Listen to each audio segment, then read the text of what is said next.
Бүгін бізде обзорда Мимир Outdoor палаткасы куб 2,2 метр.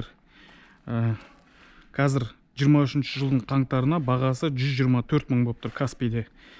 Мен алған кезде де примерно осындай болған. Ал кеттік енді. Бұл менің вообще негізі любой затқа бірінші обзорым болып тұр. Өмірімдегі бірінші обзор десе де болады.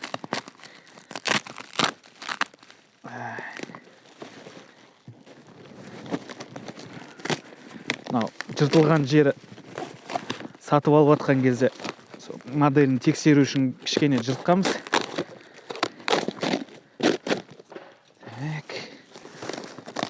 Так. Мне кажется, жетіп қалар. Байна шығарып алсақ.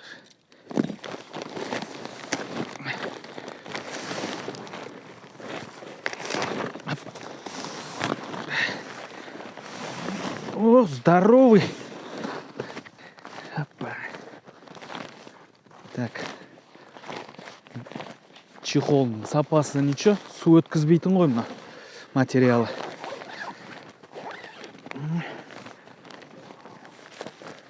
Так, инструкция, это инструкция.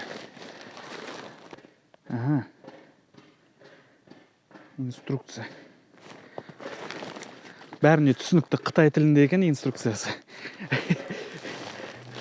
Так, ашамыз.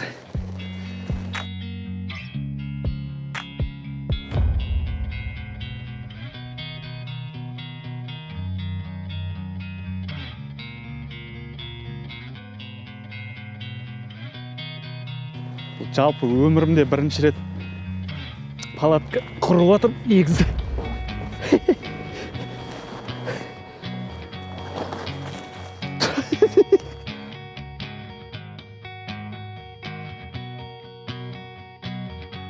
Короче, мына жерін тік-тік-тік-тік етеді, айландырып жүрмесе болмайды.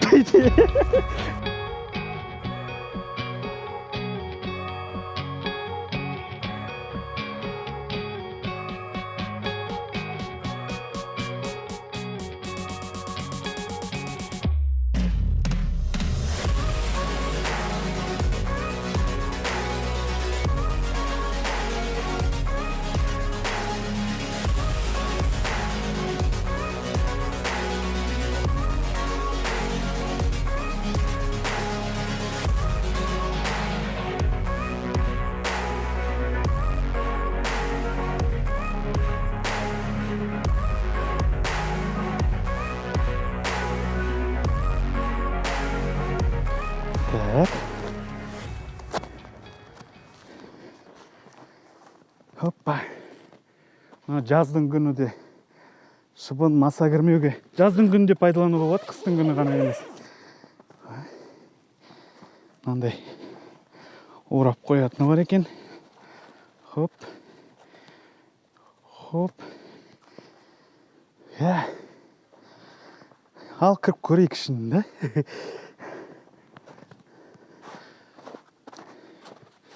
Ішінде не бар екен? Мынау пешке арналған. Пештікі қайда? Мінекей. Жарайды, бұл пештікі. Қалтасын сап қойық. Терезелері бар екен. Терезелері мынандай ашып тастауға да болады. Және мынандай наклейка, прозрачный клейкий лента сияқты. Так, ішінде екі қалтасы бар екен. Екі жағында. Мына жерден печканың құбырын шығаратын жері. Қалта,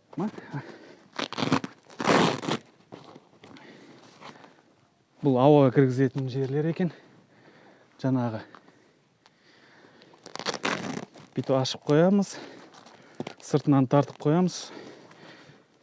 Бұдан ауа кіріп тұратын болады.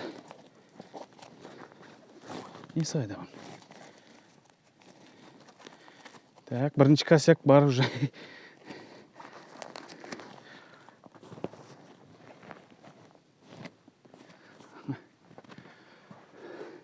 Жібі бар екен. Заттар іліп қойғанға. Анау-мынау кептіргенге екі жағында. Жалпы ішінен осындай 2 метрден мына жерге бір кровать қойып қойса, ар жағында 2 адам, 1 адам жатады, 2 адам балығын аулап жүре береді. Енді қосымша комплектацияларында мынандай нелері бар. Көрейік. Мұзға қатырып тастайтын, немесе жерге қатырып тастайтын.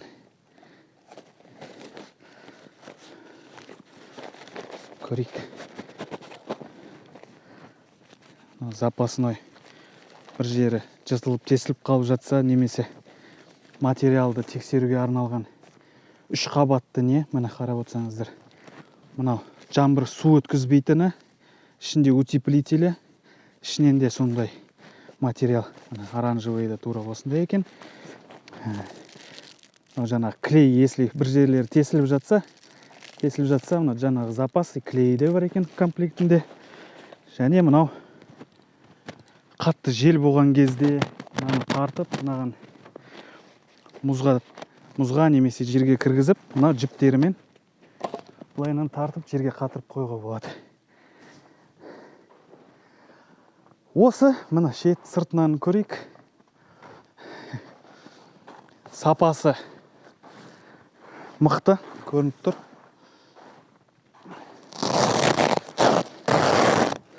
Кішкене қателесіп кетіппін. Мен мына жақта уже білгіштеніп жатсам, мынау затты соңына дейін ашу керек екен. Мен соңына дейін ашпаппын.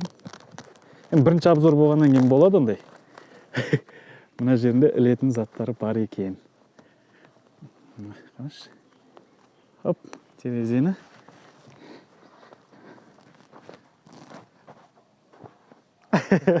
Мынандай, сосын жаңа терезе сияқтысы бар екен. Бәрі клейленеді, жақсы. Өте сапалы тігілген, бәрі жақсы екен. Ал мінекей палаткамыз осы. Бұйырса енді қыстың күні балыққа барып түсіретін боламыз осы палаткамен. Бұл тек қана қысқы емес, айтқанымдай жаздың күнге де пайдаланғанға өте ыңғайлы палатка екен. Ал палатка қалай сіздерге?